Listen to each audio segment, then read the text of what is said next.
జయశంకర్ భూపాలపల్లి జిల్లా కాటారం మండల కేంద్రంలోని తహసీల్దార్ కార్యాలయంలో ఒక కుటుంబం తమ భూమిని వేరొకరికి పట్టా చేశారంటూ పురుగుల మందు డబ్బాతో ఆందోళన నిర్వహించారు.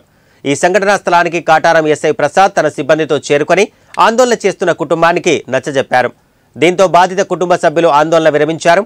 ఈ సందర్భంగా బాధిత కుటుంబ సభ్యులు మాట్లాడుతూ ఎన్నోసార్లు తహసీల్దార్కు వినతిపత్రం సమర్పించినా పట్టించుకోలేదని ఆందోళన వ్యక్తం చేశారు. దీనిపైన తహసీల్దార్ను వివరణ కోరగా ధరణి యాక్ట్ ప్రకారం స్లాట్ బుక్ చేసుకున్న వ్యక్తికి పట్టా చేయాలని, దాని ప్రకారం కలెక్టర్ ఆదేశాల మేరకు పట్టా చేశారని తెలియజేశారు.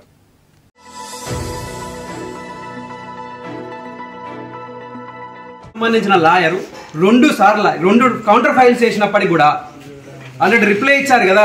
కౌంటర్ ఫైల్ చేసినప్పుడు ఇక్కడ రిజిస్ట్రేషన్ ఎట్లా జరుగుతుంది? మేము కౌంటర్ ఫైల్ చేసినటువంటి ఎఫ్ఐఆర్ మన కోర్టు నుంచి వచ్చిన రిట్ పిటిషన్కి సంబంధించిన మన ఫైల్ కూడా మేము రిసీవ్డ్ కాపీ ఎంఆర్ఓ గారికి ఇవ్వడం జరిగింది. ఎంఆర్ఓ గారు దీని మీద ఎటువంటి రిజిస్ట్రేషన్ జరగకూడదని మేము ఇవ్వడం జరిగింది. అయినా కూడా మనకు డబ్బులకు ఆశపడ లేకుంటే ఏ ఉద్దేశం ఎటువంటి ఇప్పటికి ఒక 10 రిసీవ్డ్ కాపీలను ఎంఆర్ఓ ఆఫీస్ గారి నుంచి తీసుకోవడం జరిగింది. ఎటువంటి ఆదేశాలు లేకుండా, ఎటువంటి ఎంక్వైరీ లేకుండా ఈ డబ్బులు తీసుకొని రిజిస్ట్రేషన్ చేసిర్రా? దీని మీద ఎటువంటి ఎంక్వైరీ జరగకుండా ఎందుకు ఇట్లా మోసాలు చేస్తున్నారు?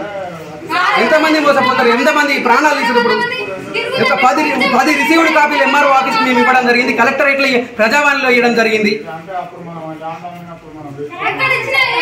ఎక్కడిచ్చినా ఏం లాగమని చెప్పింది. ఇప్పుడు ఎటువంటి ఎంక్వైరీ లేకుండా డైరెక్ట్ వేరే వాళ్ళకు మేము అమ్మిన లాంటి ఎటువంటి రిజిస్ట్రేషన్ జరగకూడదని చెప్పినప్పటికీ కూడా వేరే వాళ్ళకి రిజిస్ట్రేషన్ చేయడం జరిగింది.